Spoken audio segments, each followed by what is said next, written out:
What's happening, people? Welcome to another episode of Natty News Daily. We've got a very special guest on. I think our first men's physique athlete. Been requested to definitely post more outside of just bodybuilding on the Natty News page. And, you know, Chris had mentioned it before about promoting men's physique a little bit more. And we've had probably messages every single week, to be honest. So, you know, I'm very excited to have Chris here as, you know, really our first men's physique kind of athlete.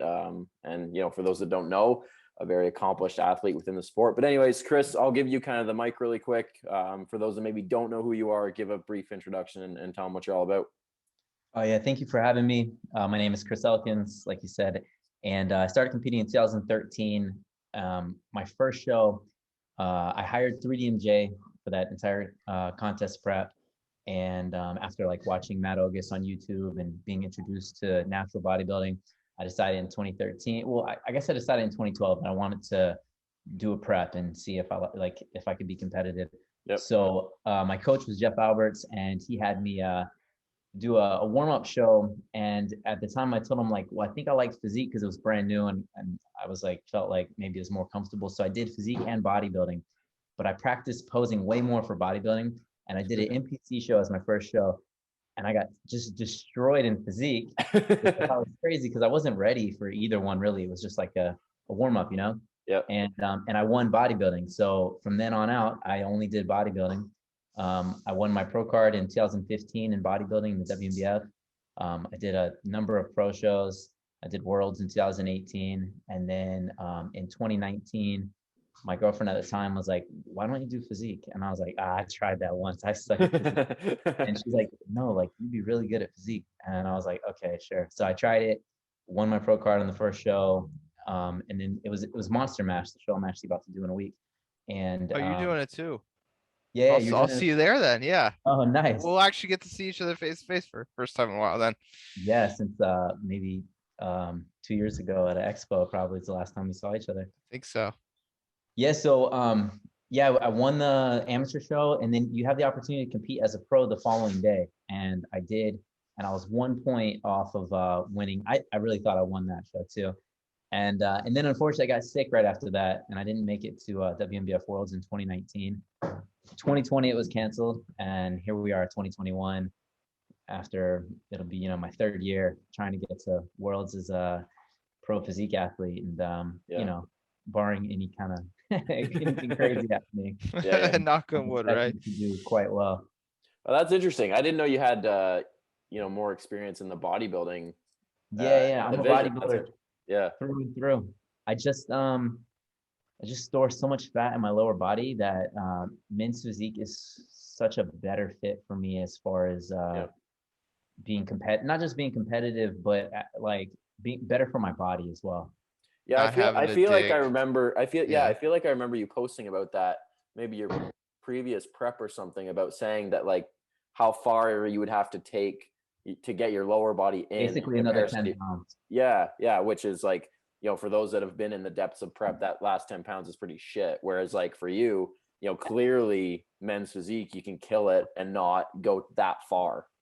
Yeah, and I mean, if you guys have seen how like I'm pretty shredded right now. Yeah. But I would literally have to drop, I don't know, a solid 6 or 7 more pounds to get glutes and hamstrings, and quality looking okay, but like 7 pounds is a lot on my frame. I compete between like 146 and 150. I'm around 146 this morning, and I want to get a little leaner, but it's just weird because there's not a lot left to lose up top. It's, you know, it just kind of comes from my legs now anyway. And you probably notice yourself like it doesn't like because I have a similar kind of distribution. Like at a certain point, it's like it almost doesn't change that much up top, even though like your lower half is changing. Your upper half is like maybe it gets a little bit leaner, but like it gets flatter though. So it's like so flat. It doesn't really like change. Exactly. I start to lose size and fullness up top. So I'm just a much better looking athlete in men's physique. But I mean, don't get me wrong. I want to do bodybuilding again in the future. Probably maybe 2024. That'll be my 40th birthday. I'm 37 now. That'll be my 40th birthday.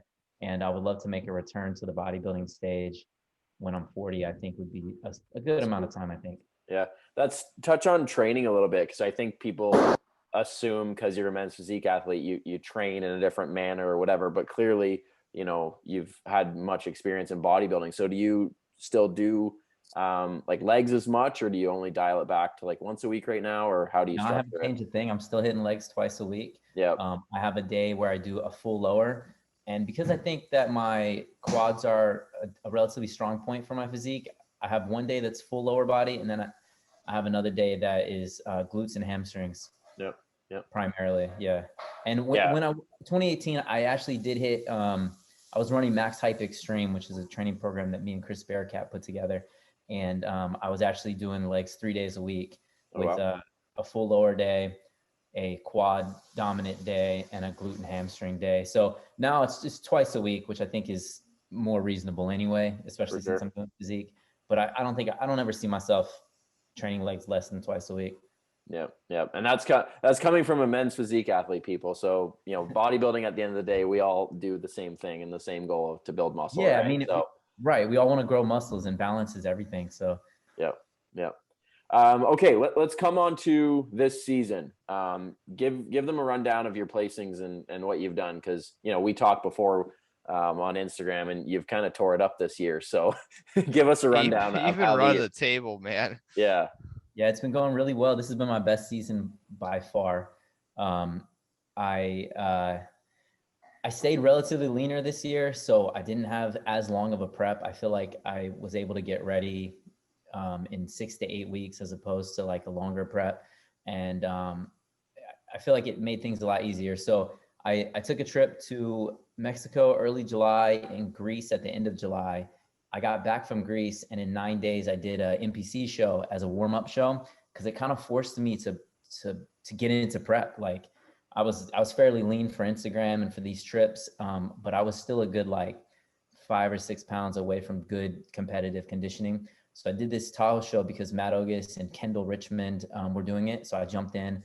I'm already nationally qualified, but it can't hurt to get in front of the judges and to get more time on stage. So, and I won the Masters, and I got second place in the open class, but it definitely wasn't my best look or anything, but it was decent. And then 2.5 weeks later, I did nationals in Pittsburgh. And that was to get an IFBB pro card, which is kind of like a side quest for me, as if life were an RPG, the main story quest is WNBF World Championship, and the side quest would be an IFBB pro card as a natural athlete. And I just honestly looked my worst ever at that Pittsburgh show. I was in my head too much. I kind of cut water. Like I don't normally do that. I didn't carb up as high because I felt like I wasn't as lean as I wanted to be. And so the plan was fly into Pittsburgh, compete, and then immediately fly to Phoenix to do my first WNBF pro show of the year, which was the Phoenician Classic. So I took fourth in Masters and like third call outs in the Open. And it was a stat class anyway, and they're all on drugs for the most part. So I didn't beat myself up too bad. I mean, I was disappointed. Don't get me wrong. It's expensive to, do 2 flights. And for sure. The entry fees are expensive and everything. So I kind of I'm like, you know what? That was a good learning lesson for me. I felt pretty humbled. Like, don't ever do a national show unless you're 100% ready. I don't know why I thought that I could. I don't know what I was thinking, honestly, but I'd only been back from Greece for like 3.5 weeks. So yeah, it was pretty crazy. So I land in Phoenix, and I immediately get back onto like normal routine, and I won that show. And then from there, I did the Pro Universe in New York, and I won that show. And then I did the Washington State Natural about 2 weekends ago and won that show. And have Boston in like 10 days, and then Worlds 2 weeks after that. And then I just have to make the decision: do I end prep, or do I try one more time when I know I'm going to be 100% ready at that point for the IFBB Pro card? There's a national show in Orlando in December, and then there's also a Masters show, which is the same. Like if you win in Masters, you're an IFBB Pro too. So it's just a different opportunity. And that one's in Phoenix. So I don't know. What would you do? Is it class win or overall win? Because I know sometimes they do class win gets pro card. Nationals in open class, based on your height class, top two Top two pro card. Yeah, Oh at fuck, man. Masters USA, I don't know if it's class or if it's top 2 in the overall. It's one of the two, which is pretty hard, because Yeah. because Um, there's less people. But it doesn't matter if there's less people if one of them is really, really Are good. you gonna feel like if you get the Masters Pro card that there's like an asterisk next to it, Nah, because it's the same. It's a pro card is a pro card. You can still compete in the Masters or the Open Mhm. or Yep, both if you yep. want. Man, honestly, like for me anyways, if you're in shape and you're at your peak, the national show where top 2 could get a pro card, like you're there. Like you're scratching at the door. I would say I know. if you're ready, do it. Yeah, December of last year, I did that same show. It was in Phoenix because of COVID, and I got 4th, and I was so close, like right Oh there. man. That'd be nutty though to cap off. Like obviously we know your goal with Worlds. Imagine getting Worlds and a pro card like same year. That would be Wow. crazy. And I'm the type of person that feels like if you're ready, do it, because you never know what could happen. Like No, you could- 100%. Yeah, like, I mean, you had that scare was it last year, 2 years ago. 2019, yeah, I ended up 2 in the years ago, hospital yeah. for 6 days. Yeah, touch on that actually, Yeah, because I'm that sure not a nasty lot of people might not surgery know and that. Yeah, so I'll give you like the Cliff Notes version, but basically I got home from Boston after competing in the winning the amateur show and then competing in the pro show, and I was a little less than 2 weeks out from Worlds. It was in New York in 2019. I had everything booked already, and then one day, it was a Wednesday, so I'd been home for 2 days. I got home on Monday night, and all of a sudden my stomach was super bloated. I couldn't eat anything, and at this point I'm in prep and I'm starving, and I was like probably the best shape of my life, and ended up asking my girlfriend to take me to the emergency room, and they did a CAT scan because they thought maybe it was my appendix, and they thought, oh no, it's an obstruction. So like they thought I was constipated or something, and they held me for almost an entire day before they went in and did surgery. My intestines were completely wrapped in a knot, and it was crazy, completely genetic. There's like nothing that I really did to have caused that. It just something that happened. And so they ended up having to open me up fully, like first they went in like with a little camera, but so they had to cut. So I have a scar from my belly button to my pelvis. I was in the hospital for 6 days. I couldn't eat or drink anything.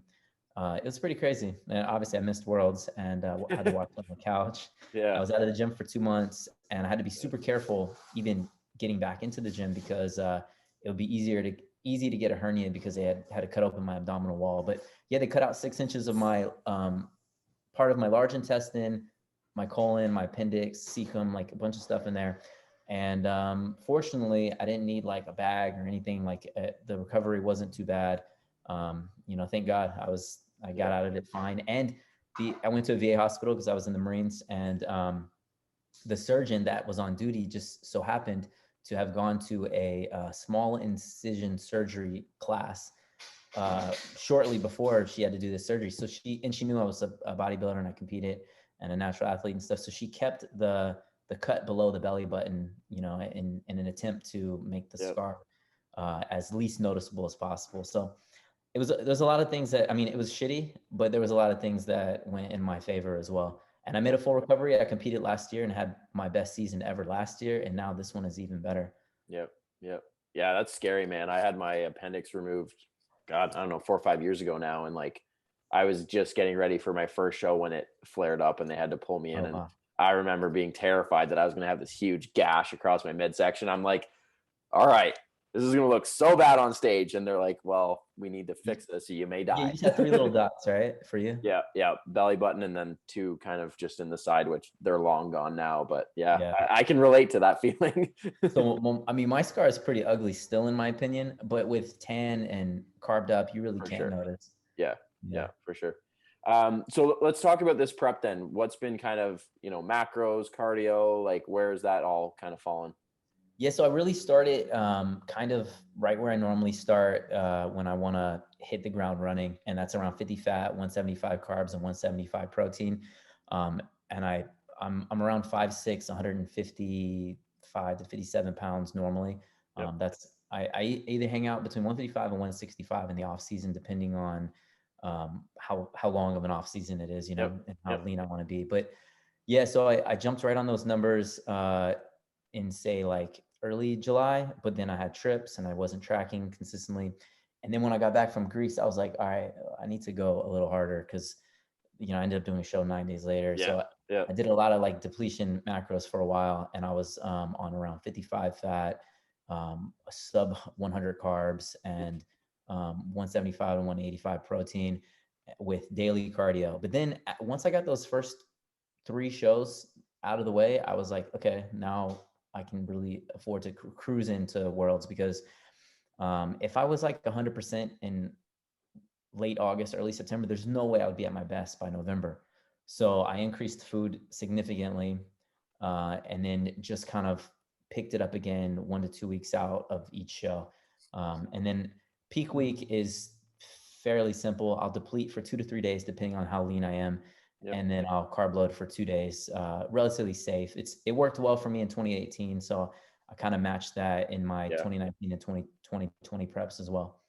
Yeah. Have you ever done like an aggressive carb load or anything like that? Yeah, Or have I've you done always kept it moderate? some pretty aggressive rapid backloads where it's 1 day, Yeah. 700 carbs. But I found that as flat as I have to get sometimes to get to the body fat that I want to be at, a 2-day carb load is a lot better for me. Sure. Yeah. So I'll deplete for like 3 days and I'll carb load for 2 days. And I feel like I end up looking a lot fuller that way.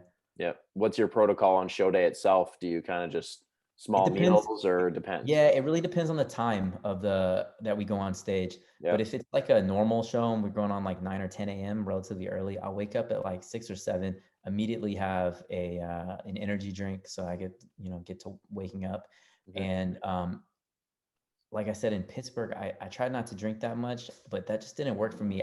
For me, lots of water and lots of sodium is like the best for me. So I'll have a fairly big meal right when I wake up. And when I say fairly big, I mean like 15 fat, 75 to 100 carbs right when I wake up. Yep. And I'll look at myself and usually see, but the goal is to like almost spill over Friday night a little bit and wake up really tight Saturday.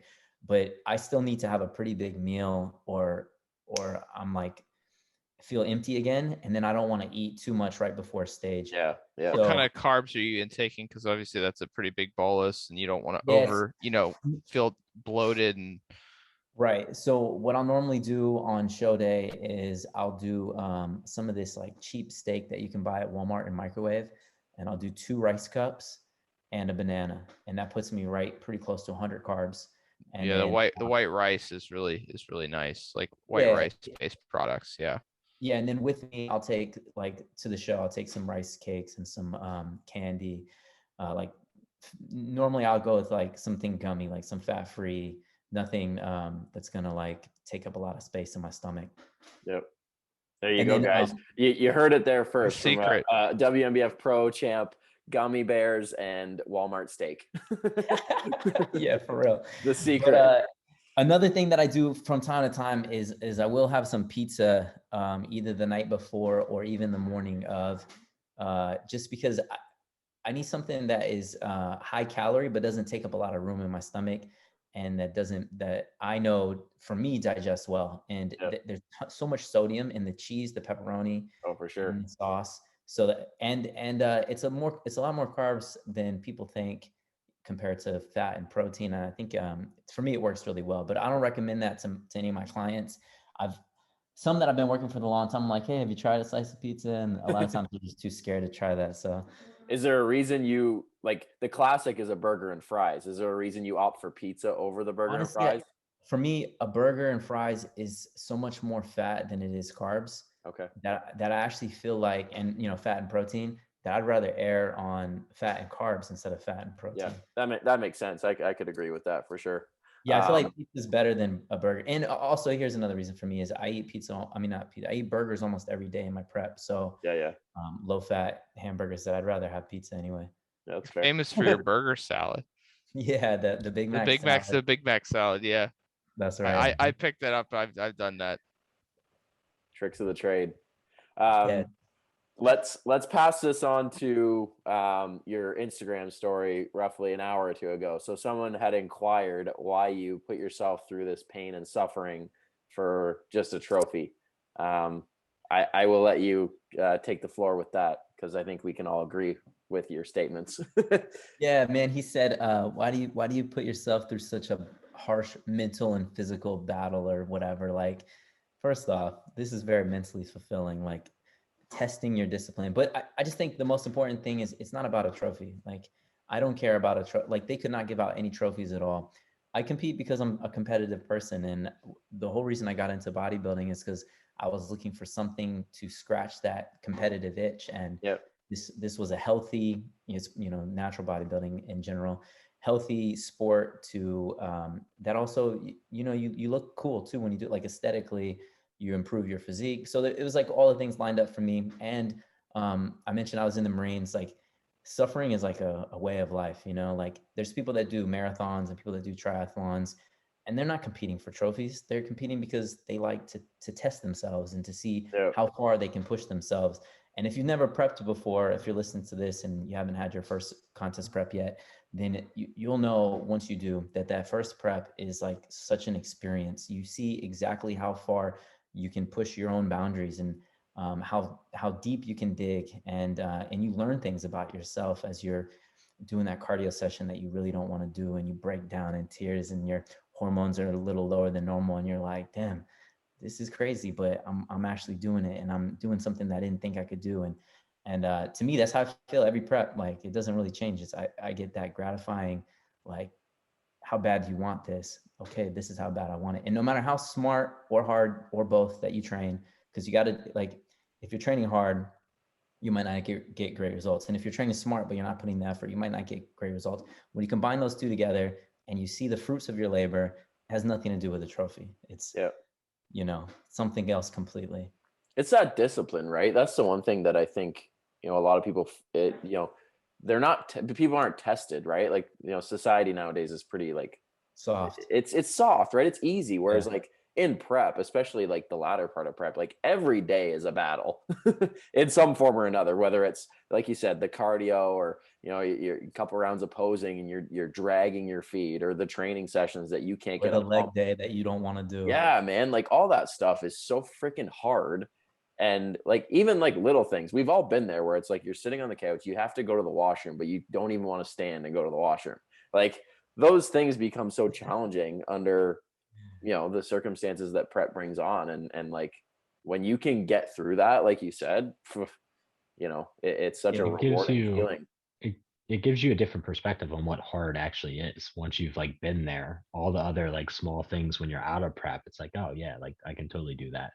And there's really not too many things in life where you have as much control as you have on the outcome of where your prep ends up. Like, obviously the judging's subjective and things like that, but like, if I eat these foods, if I do this cardio, if I work out, I will get leaner, I will get the look I want. Like, you don't get that in life often.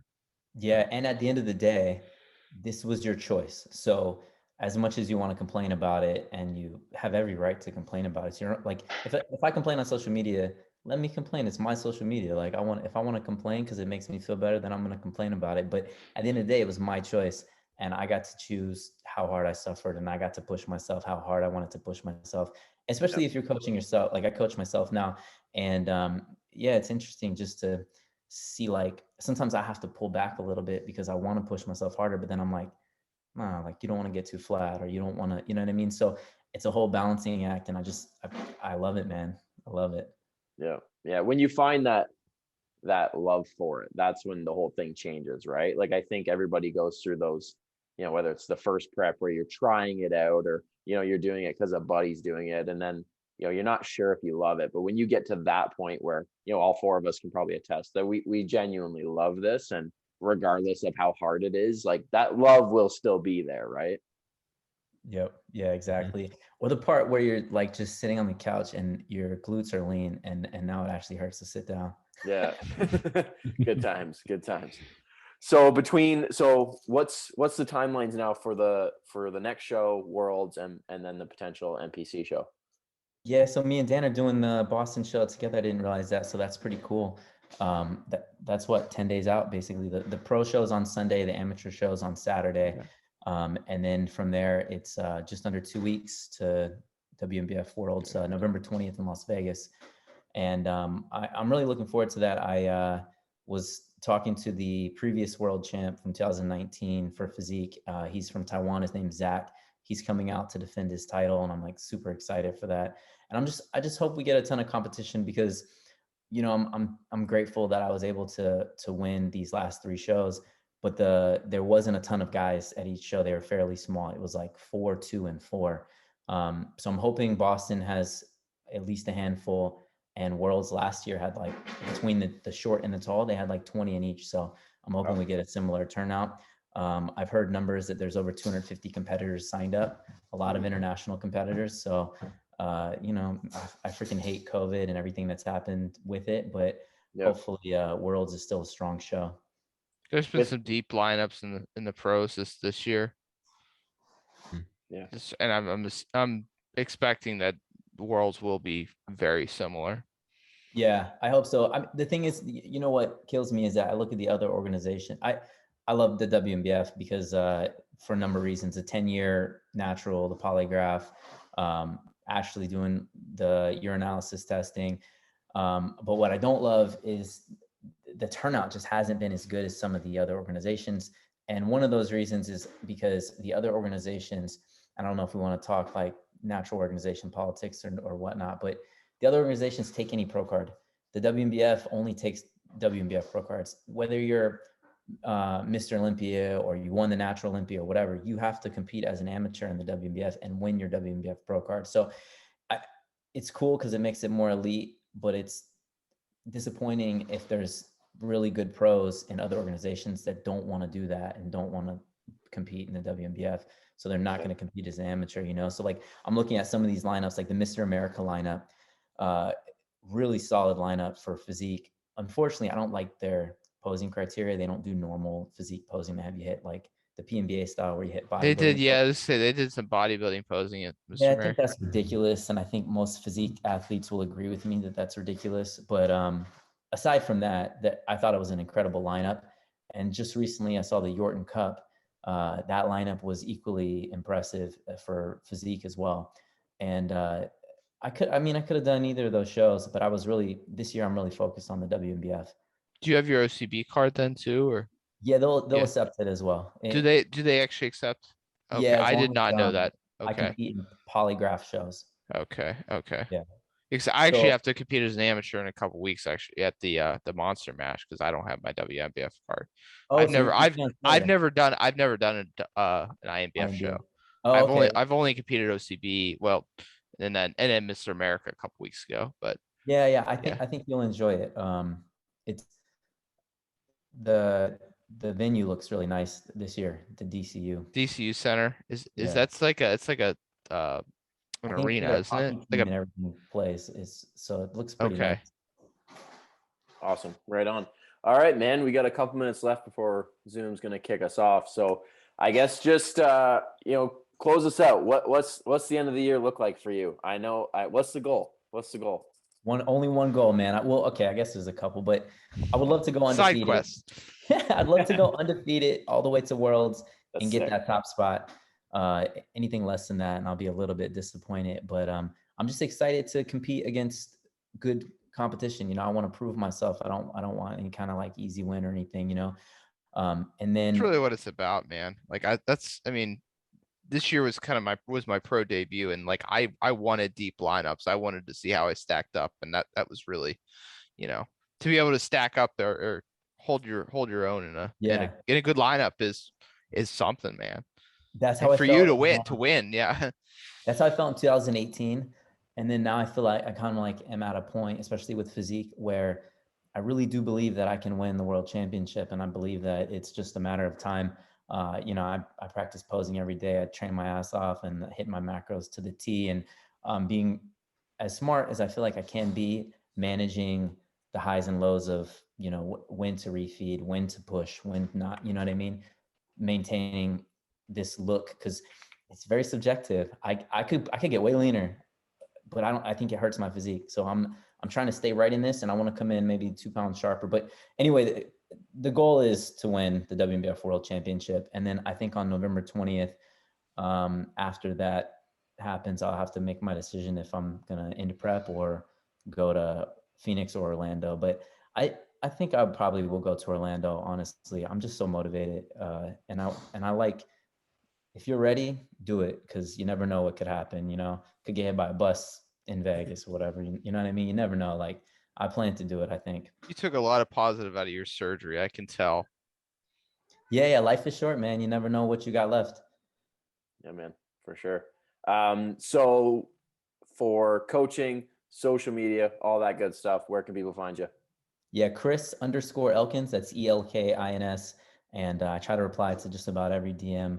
I love interacting with my followers, and then my website is cuttingedgephysiques.com. Cool. or CEphysiques.com works as well. I've had a lot of success this year coaching. I've had 2 athletes go pro in the WNBF and Physique. I've had one of my athletes win a pro show, and I actually competed with 2 of those guys that won their pro card this year. Fortunately, I was able to get the win over them. but it was good times, for sure. Cool. Awesome. You scaled their carbs down too low on that day before you're looking No, too man. full. They full, both looked full. their best ever. I'm happy to say that when I beat them, they were both at their all-time best. So Awesome. That's wicked. That's awesome. All right, people. If you guys enjoyed this episode with Chris, let us know. If you really liked it, we'll have to get him on for episode 2. And don't forget to follow us on Instagram at natty_news_daily. We're on the road to 10K, so we appreciate all the support. Thanks again, and we'll see you guys in the next one.